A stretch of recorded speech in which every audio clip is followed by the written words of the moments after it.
There's a lot to break down with Micah Parsons. That leads today's show, plus another story we'll get to here in a second. But what would you do with Micah Parsons if you ran the Cowboys? P for pay him, T for trade him. Let me know in the comments of today's video as we discuss all the latest, multiple different conflicting reports basically on Micah Parsons and the report from ESPN's Adam Schefter that Dak Prescott and CeeDee Lamb recruited and tried to add Cooper Kupp to the Cowboys and what went wrong there.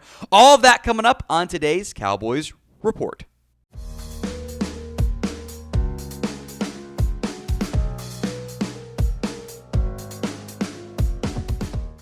So between last night and this morning, there's been kind of a borderline source-off, frankly, between different reporters and everything else in between over a Micah Parsons contract extension. A lot of things. I'll try to mention them all here and then go in depth on a couple of them.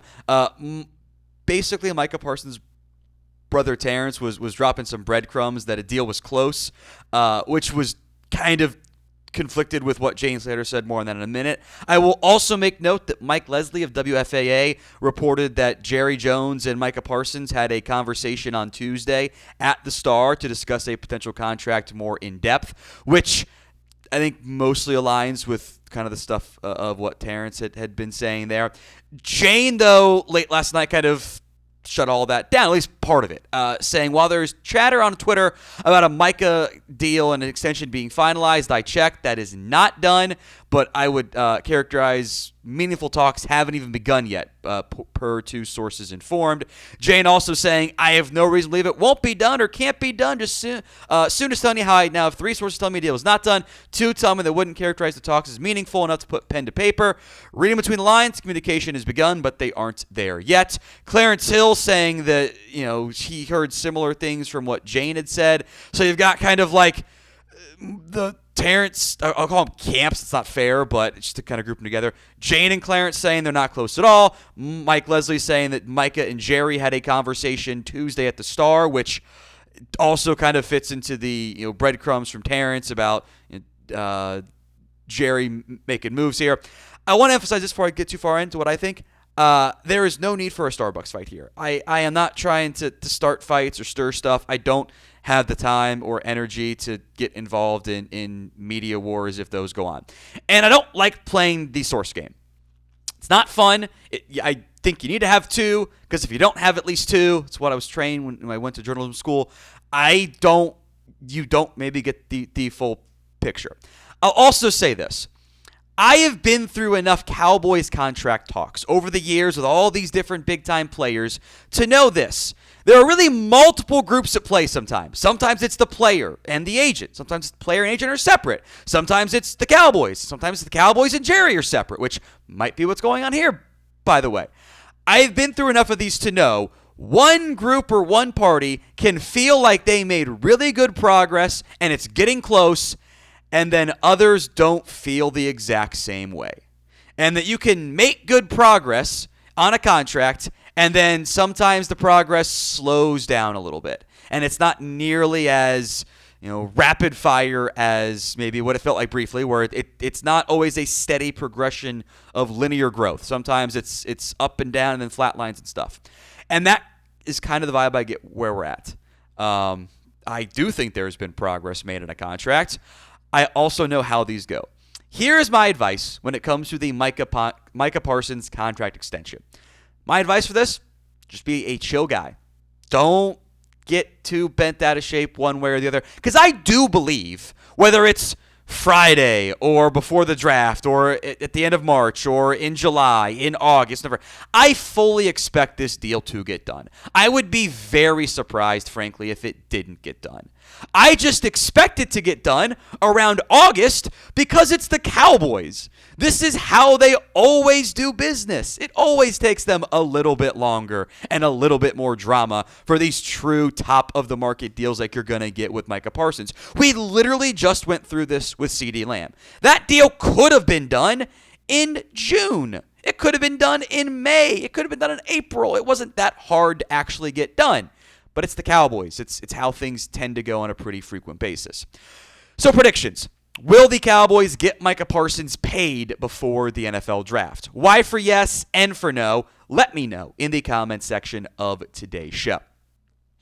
I'll say this too on Jane, even though I think there's also the very real outcome that like every party is right at least in some capacity because it's different groups that are involved with agent, player, ownership, just Jerry, whatever. Jane is 100% right on one thing. This contract can be done soon. It's honestly, it's not that hard of a contract. It's really not that challenging to get it done. It's not. I'm not saying it's easy, but relative to contracts, with Micah clearly wanting to play ball, even with having David Moll get his agent, which is an issue, by the way, it's not that hard. Like the highest paid non-QBs right now, Jamar Chase makes $40.25 million per year. Myles Garrett is at $123.6 million guaranteed based on the reporting. And historically speaking, this was the true for Lamb and Dak and even Tank Lawrence and others, the biggest issue for the Cowboys is often the years. And what the Cowboys have seemingly always struggled with is the money on a 4-year deal is not the same as the money on a 5-year deal.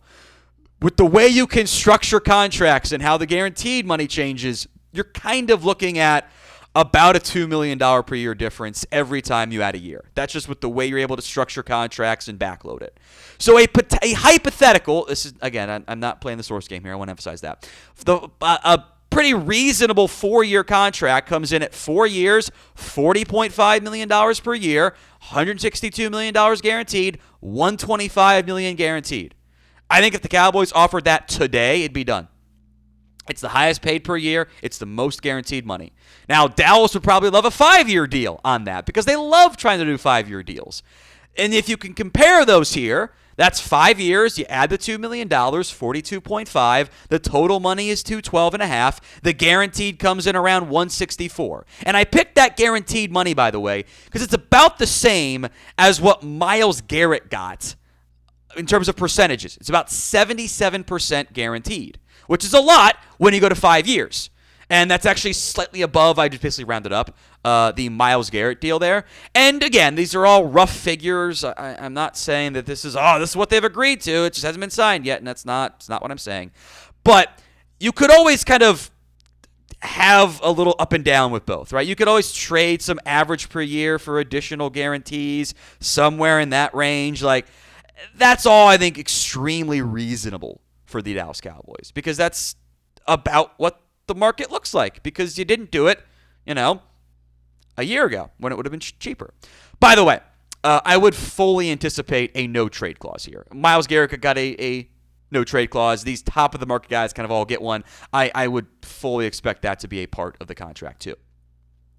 As you probably noticed, wearing a different headset than normal on today's show. It is my Turtle Beach headset. It was actually a gift from my wife because even though she is not a gamer, she knows that Turtle Beach makes the absolute best in gaming headsets. Their latest model is the Stealth 700. It is the industry's first ever cross-play dual wireless transmitter system.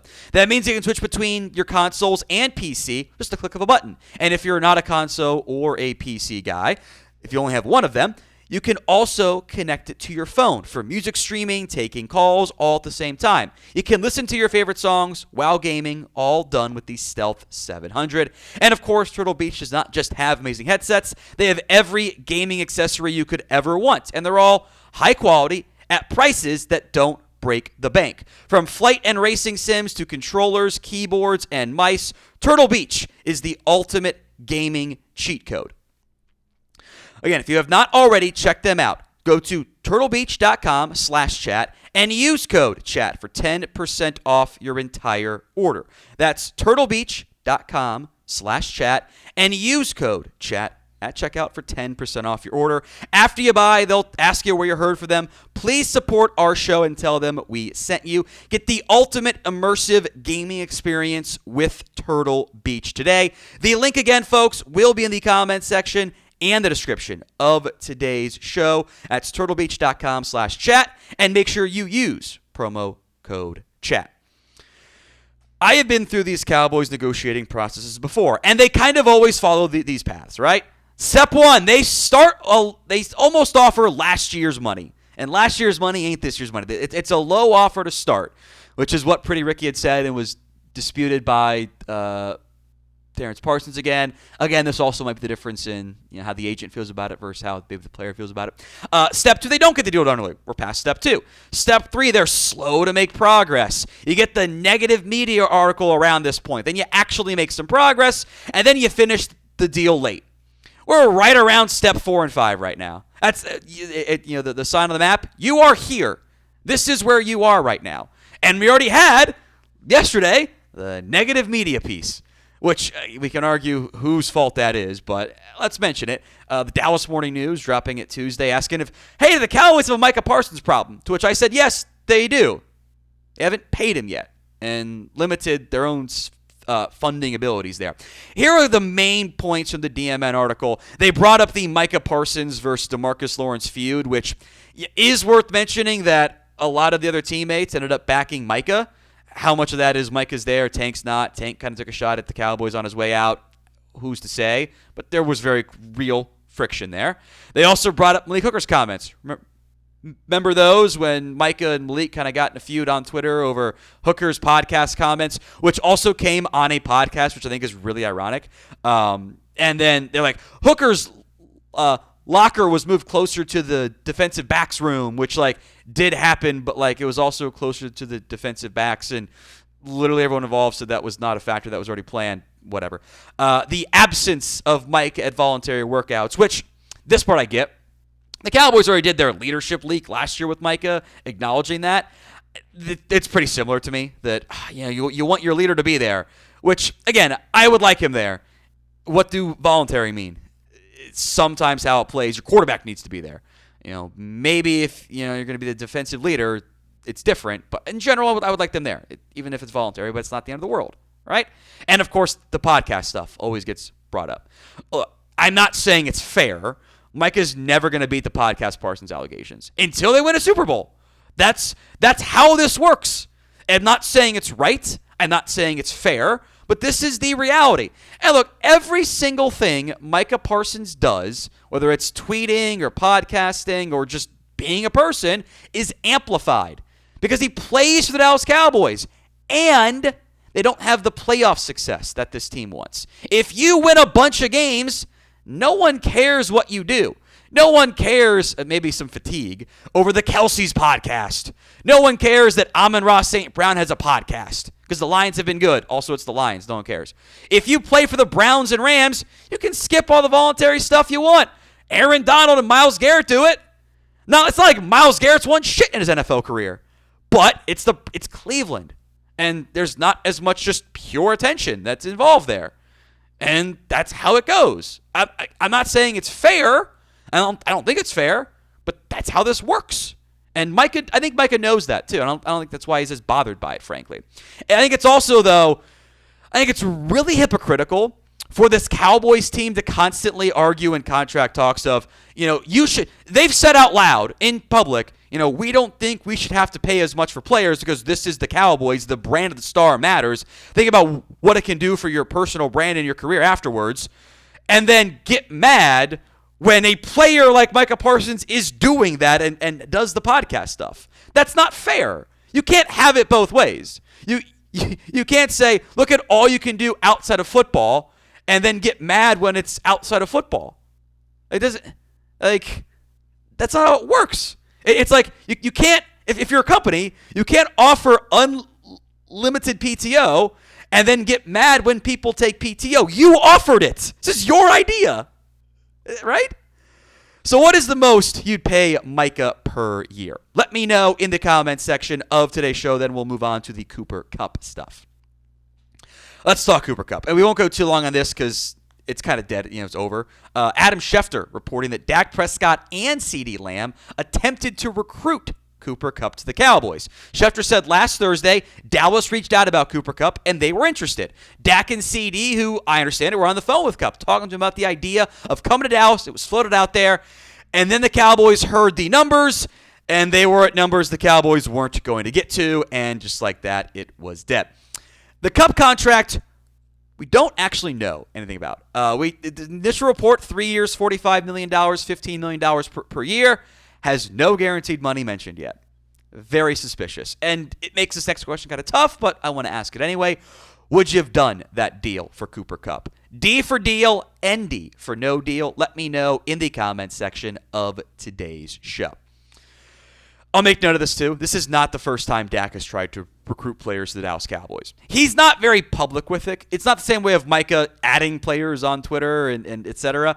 But he's done it before. He just, as Dak often does, it's kind of more quiet behind the scenes stuff.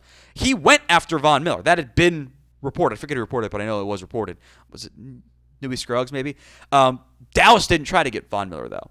And look, in the end, the money always talks louder. Dak and CeeDee Lamb might have made the greatest pitch ever, but when we're talking probably doubling the amount of money involved, Kupp was always going to take more money in the end.